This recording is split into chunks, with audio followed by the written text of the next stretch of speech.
Hey everybody, it's Kazi Blue and I'm back with another video. Today I wanted to talk about Kendrick Lamar's album. I haven't really got to do that. I've been kind of low-key waiting to let it digest and marinate before I give my full view and perspective on the album. So let's start off with that. Okay, so the first song on the album, I'll be honest, if I don't remember the song, I don't remember the song. I've been listening to this album since it came out, and if I don't remember, I just don't remember. United in Grief, that was an okay song. Don't remember it very well. N95 is probably my favorite song on the album.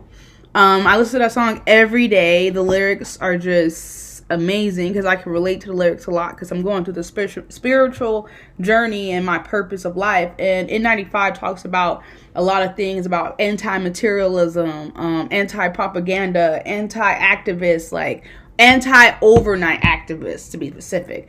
All types of little things that us as people of color should really think about before we purchase things or we go in the world. How does our brain and our mindset compare to the reality? And he's saying take off all that stuff. That's why he said take it off, because you're taking off the mask. Take off everything that hides who you really are, that you use to as a shield for yourself, or some people just pretend. So N95 is about that. Love that. Worldwide Steppers for me is like a poetry. Number 3, Worldwide Steppers is like a poetry type of gig. He's speaking a lot. It reminds me of a speakeasy piece, but when you're driving in your car, it's a bop. I'm telling you. This whole album, I've listened to it in my car a few times, like driving around or going somewhere really far in the daylight, especially in the daytime. You gotta listen to this album in the daytime. I will not listen to this album at night or the evening because unless you're going to sleep, it's going to relax you. I would always listen to this album before I go to sleep. Yes. For sure. So yes, if you want to go to sleep, listen to this album at night. But if you want to have a really good vibe and a great day and the sun is shining and the sky is blue and the weather is perfect, this whole album is a bop. It is really good for that. And then you have Die Hard, which I just got more of a glimpse of the other day, and it's a bop. It has, I really don't understand the concept of that song. It's not grasping me. So if you guys really want to get your own opinions, go back, read the lyrics. I have not done that. When I'm really interested in the album, I would read the lyrics. For me, the album is more of a vibe, and I already know the songs that I really like, and I'm okay with that. But if you listen to the whole album, it's definitely a great album for replay value, because like I said, I wouldn't mind like the Tyler, the Creator album, Call Me If I Get Lost. But that album, I can tell y'all every single song because I love that album. And I like hearing that album when I'm driving for a long period of time. This is this album. So Die Hard was a really good song. Has some good beat, has some good vocals, has some melodies, has some catchy things going on. I heard Father Time. I couldn't resonate with it, but I'm really happy that Sampha came back with his vocals. I really am a fan of Sampha. I wouldn't say he's one of the best vocalists, but his tone and his melodies are beautiful and soulful, so I can appreciate that. I like the Rich interlude, and the Rich Spirit is one of my favorite songs. Ooh, I love Rich Spirit. I love that song. I'm gonna tell y'all why. So it's the I know why I love this song. Okay, sorry you guys. I have to think about that real quick. The flow, and it's like it's definitely representing LA and that West Coast vibe, but specifically LA, because if you're from the West Coast, like me, you know that LA and the Bay have completely different sounds. But it's giving me like the mixture of both. It's giving me like Bay Area beat with like LA swag. I love it. And I just think it's a vibe. Rich nigga, broke phone, trying to keep the balance. I'm trying to stay strong. Like the flow and it's catchy. I like it, and he's speaking real facts. He's speaking a lot, like I said, relatable bars to people who know, people from that life, come from that type of life. And I'm not talking about if you're a gangbanger, just coming from impoverished neighborhood in the hood. This stuff is relatable to a lot of people who came from that and are not ashamed of that. People who are not ashamed of of this is why it's so relatable to people, including me. I'm not ashamed of the stuff I've been through. I'm not ashamed of coming from the bottom. I'm the least ashamed because I feel like that made me way more adequate and way more equipped to deal with the real world than people who already had it handed to them.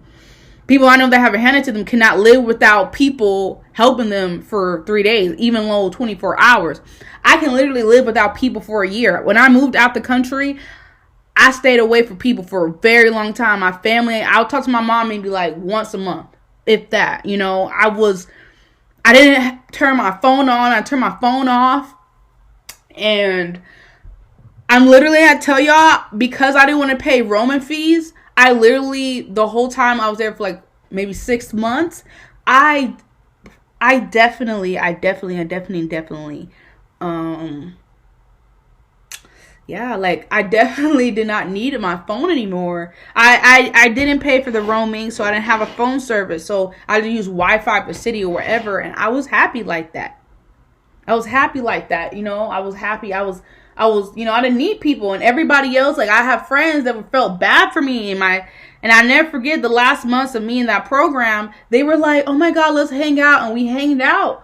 But like they felt bad for me. I didn't feel bad for me. I was living the life, honey. I was going to the cannabis bars and you know my favorite thing, cannabis and coffee. They had cannabis and coffee shops together. I was doing it all. I didn't need y'all. I was going to clubs and bars by myself. Like I didn't need nobody else. It was such a safe place that I didn't feel like, you know, like I needed anybody. You know, very peaceful place I went to. But anyway, yeah. So great song. Then we got We Cried Together. I heard that song multiple times. It cannot, for me, it's too toxic for replay value.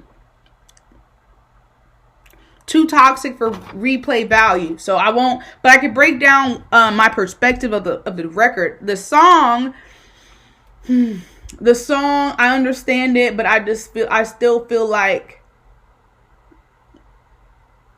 where are we going with the song? I just feel like I understand that it's very, like, I like the fact that they gave her part and gave a perspective of how a lot of women feel. And, you know, the male reaction, but I really needed to tie in together because we have a lot of dummies out here that don't understand things. So if you don't tie it together, they're not going to understand it, and it's not purposeful. That's what I mean. It's like, you got to reach, like, the reason why Damn was such a great album, because it was simple enough for a lot of people to understand most of in the record. And this is not for dummies. This album is not for dummies. This is dummy proof. This is a dummy proof album. If you want to listen to dumb albums, there's a bunch of dumb albums, like, or more simple. Like I wouldn't call Future album dumb. I love the Future album. I Never Liked You. I fucking love that album. I listen to the album every day for a long time, like a month. It's not one of those albums. It's an album that you're going to have to listen to in your car in the daylight and when you're in a good mood and really like digest it and like, you know, every day. Like even the J. Cole album, it was he's a direct person. He does a lot of direct bars or bars that are very understandable. When it comes to his metaphors, it's not as like underlying like Kendrick. So even with his album, because he has so many lyrics in his songs, oh my God, it took me a long time to get every little detail. This album will take me, like, it took me a minute to relax to listen to the big worldwide steppers. The Worldwide Steppers. It took me, and Die Hard, which is a bop. I don't know why I was sleeping on and Rich Spirit. I don't know why I was sleeping on it, because I wasn't. You gotta listen to albums in different phases. You can't just think, oh, I'm gonna smoke a blunt and sit here and listen to a Kendrick Lamar album, and then you're gonna go digest it. No, because you're gonna get distracted. You gotta be somewhere. You gotta go where you're like in the flow of things. So it will be like I said, like if you driving in your car.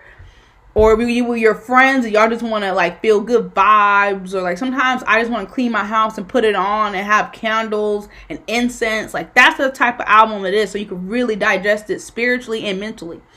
So I wasn't really feeling. Purple Hearts is one of my favorite. Number 9. Purple Hearts is a great song. I don't know who had a better melody. I don't know who had a better melody. Because in my mind, Yeah, baby. Yeah, baby. And then the boom, boom, boom. And the kick. Hey, boom, boom, boom. That right there alone was a song for me.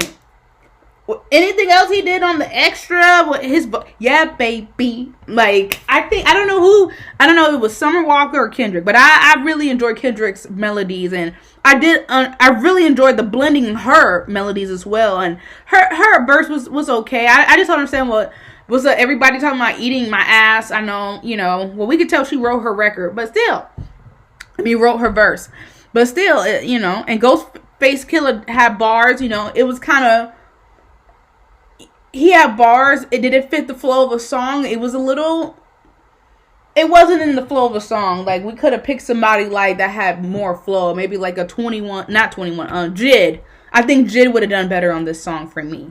Because Jid knows how to really flow in with the song. Or Black. Anybody with a vibe. I think Brent Faiyaz would have killed it. Would have fucking killed this song. For sure. For sure. If they would have let Brent Faiyaz on this, yeah, he would have murdered Purple Hearts. Count Me Out is one of my favorite songs, too. I really love this song. I think I played this song a lot. You Could Count Me Out. Like, this song I never would skip. I love this song because it reminds me of my life and myself. And he talks about how he call people, they don't even pick up when he call. And he has no one, like, nobody, basically, he's saying people don't check for him or look out for him. Only him, his girlfriend. I don't know if his wife or they wiped him and his kids now. That's who his family. But he basically saying his extended family and his people that he used to ride with, they not checking on him.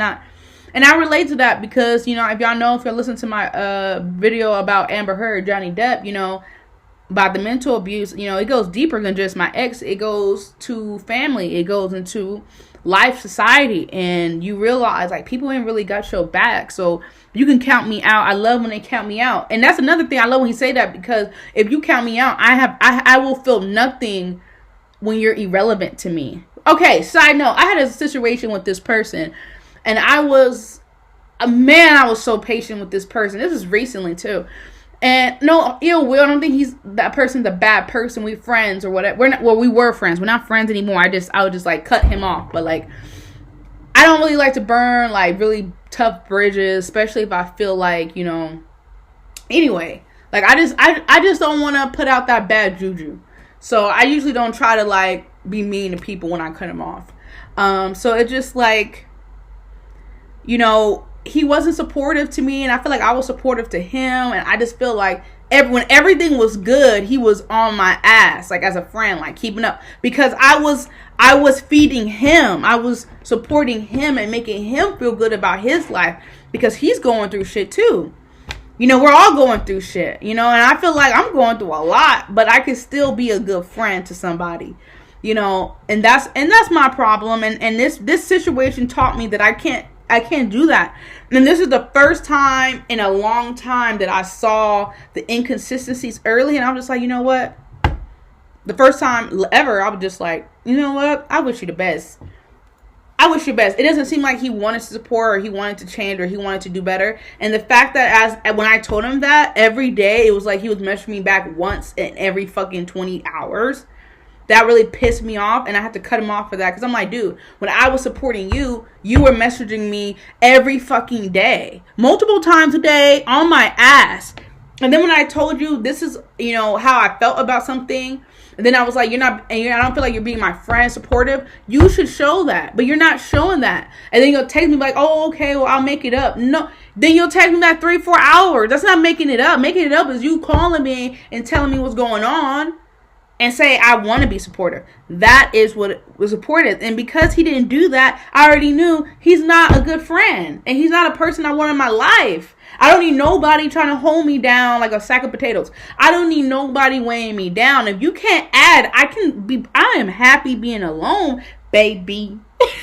Baby. I don't need nobody around me that's going to just be there. Dead weight. Just dead weight. Finito. Done. So I love this song because it reminds me like you know, I think sometimes I'll be like, I wish I had a team in that. And it shows me like even the people with great success might not have the best support system. You know, I always think of like Beyonce, Rihanna, because they have great support systems. But Kendrick Lamar and other artists that I listen to, a lot of them don't have the best support. They're loners. Like I love Kali Uchis. She's a loner. There's a lot of people who have to realize society for what it is and give it a space. Give it a space, you know. Great song. The Crown song was okay. Another easy song. I wasn't feeling it, you know. I wasn't feeling it. I wasn't really, I guess I didn't feel Savior that much because I don't remember what it sounded like. The Silent Hill was a good song with Kodak Black. And all the other songs, I would say y'all listen to them yourself, and especially the Heart Part 5. Because I just can't remember all these tracks yet. Because I'll be honest, a lot of these tracks are not memorable for me. Because I really felt like this album was like a therapy session for him. And it wasn't really about the audiences. And it was like my real fans and the people like me or similar to me can relate to this album. And I get it. But like, you know, we always want to compare him to Damn. But even the Pimp a Butterfly, the replay value for me to Pimp a Butterfly, it was so high. So fucking high. Same thing with Mad City. Damn album was amazing. Everybody know that was like his best album, even though the Pimp a Butterfly was an art piece. It's a great album. This album was literally Kendrick wanted to do and say what he wanted to say and spill out knowledge and consume it this way. And when Sean C says I'd rather see it in a book, you know, I was kind of hating on him at first because, you know, who doesn't disagree with Sean C from time to time? But be honest, yeah, like a lot of this album could have been in a book. We want bops. That's why the J. Cole album was so successful, because he gave us a lot of meaningful music, but it was bops on bops on bops on bops on bops on bops. I don't think Kendrick wanted to make another Damn album or anything like the Damn album. He evolved as a human being, as a person. I feel like he's a fucking vessel from a higher power. He's making music for that. Like what Kanye fakes to do, like Kanye pretends like he wants to be a Christian and pretends that he cares about Jesus and all that, pretend. Kendrick Lamar is really in his bag on his spiritual path. Kendrick Lamar is actually in his realm. You know what I'm saying? Like he's not even on this planet. So his music is not made for dummies. His music is not made for people who just want to hear like simple music and it can feel it. And I had to realize a lot of people around me are dummies. And after I was telling them, you know, this album's not them, and they would be mad, and then they're gonna tell me, and I set them up. I'm like, oh, I listened to this album. They're like, oh yeah, I stopped listening to Kendrick Lamar. I started went back to J. Cole. I was like, oh yeah, I set you up. And I was like, oh, but I'm listening to both. You're basically admitting that you can't listen to nothing meaningful for more than a few days. I can listen to this album every day. The only thing is I can't listen to the entire album. That's the biggest problem I feel like with this album, because Damn, I didn't have to skip the track. To Pimp a Butterfly, I didn't have to skip a track. Man City, I didn't have to skip a track. I didn't have to skip a track. But this, I will skip Father Time. We Cry Together. I would not skip Crown. I think that's a good song. I will skip Auntie Diaries. I will skip Mother I'm Sober and Mirror. I will skip a few songs on this album, and that's the only bad thing about this album, is that I will skip some tracks. But besides that, it's a great body of work. I still listen to it every day. I just listen to the whole entire thing. Y'all have a good one. Thanks for listening. Hopefully you guys like, comment, and subscribe. Let me know if you guys want me to react, talk about any more new music coming out. There's a lot of things that I would like to talk about when it comes to this new era of music, and I'm feeling it. Y'all enjoy y'all day. Bye.